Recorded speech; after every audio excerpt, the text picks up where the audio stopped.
Hey everyone, welcome to the channel. My name is Ash, and today I'm doing a review for Strategic Mind Fight for Freedom on Xbox. Now, this was released in September 2022 on Xbox, published by Klabater, who were kind enough to send me a copy for review. Now, this originally came out in 2021 on PC, and recently I did a review of their previous game in the series, which is The Pacific. Obviously, that one focused more on the sort of Pacific battles of World War II, and I'm not going to lie, I wasn't very kind in my review. I tore it to pieces. It was shocking on Xbox, but this one, I'm happy to say, is a huge improvement. So everything in pretty much everything that annoyed me about the first game is pretty much improved upon. Now, the cutscenes are still a little stilted, the voice acting is pretty ropey, however, the graphical quality on them has improved, and they don't look as sort of nightmare-inducing as before. But like I say, that isn't the main part of the game. Like I say, they were just so terribly bad in the last one. I even literally just showed one of them off. They do improve on this. They're not much better, but there is an improvement. But the actual game itself plays so much better on the Xbox than the last game did. So big shout out to the developers who have pulled it out of the bag here. I believe they were Starny Games. Now, this game is set in World War II. It's a history-driven turn-based strategy game, and you basically fight across Europe, Africa, and Burma. And the game features two different single-player campaigns, both from two different perspectives of World War II. Now, there's two different campaigns. There's a USA one and there's a British one. Now, when I was reading up on this game, I couldn't tell you 100% the history, but apparently the British campaign seems to be actually a period of World War II which was largely sort of French army driven. So how historically and accurate it is, I can't be for sure, but I have seen a couple of places mention that this British campaign, the Brits weren't as involved as maybe it likes to make you think. Now, in the British campaign, you lead the British army as Sir Harold Alexander. You go all the way from the Norway landings to the liberation of northern Italy. And in the American one, you lead the US Army as General Dwight Eisenhower, all the way from the D-Day landings to the fall of Berlin. Now, what I liked about this game was there's a lot more land-based combat, lots more tanks, planes and stuff over just boats.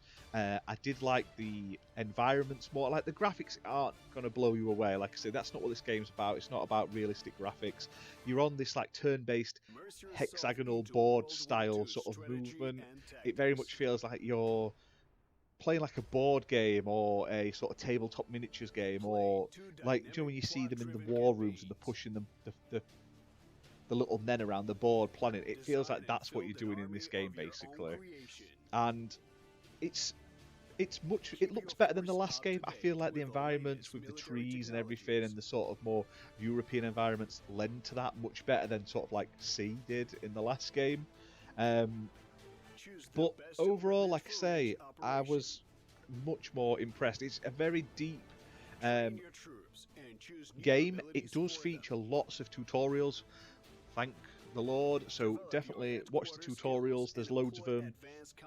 If you've not played this game before, especially on an Xbox, I highly recommend getting in there and reading them, because like I say, you need to go through all the tutorials. They are a bit long-winded, there is a lot of them, but it'll make the overall game loads better.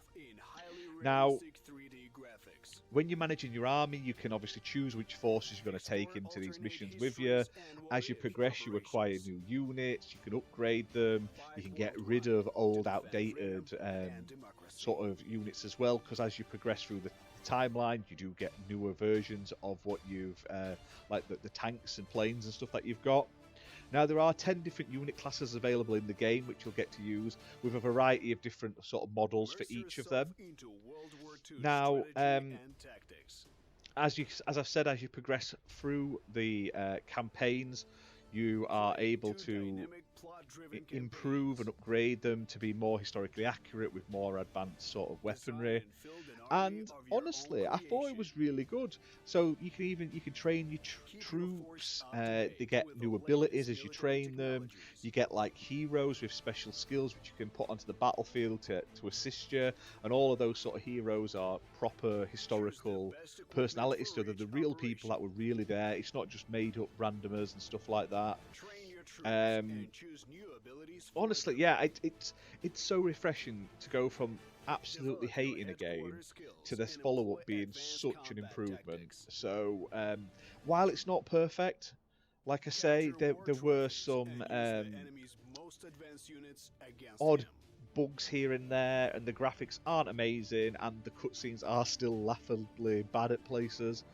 Overall, the rest of the game has been massively improved. So if you like your sort of strategy games that are deep, interesting, and you like that sort of turn-based tactical aspect of it, where it's all about sort of like manoeuvring and outmanoeuvring your enemies, making sure you're capturing whole strategic locations, etc., to ensure victory, sort of building your army to you and basically deciding who, what, and where is going to be in this battle, upgrading them, sort of building them up from basic to much more powerful.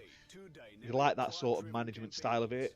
Honestly, you're going to get a real deep game out of this, and I'm so glad that it's better than the first one, because like I say, I was surprised that I even got a review copy sent for this, because I was brutally honest on the last game.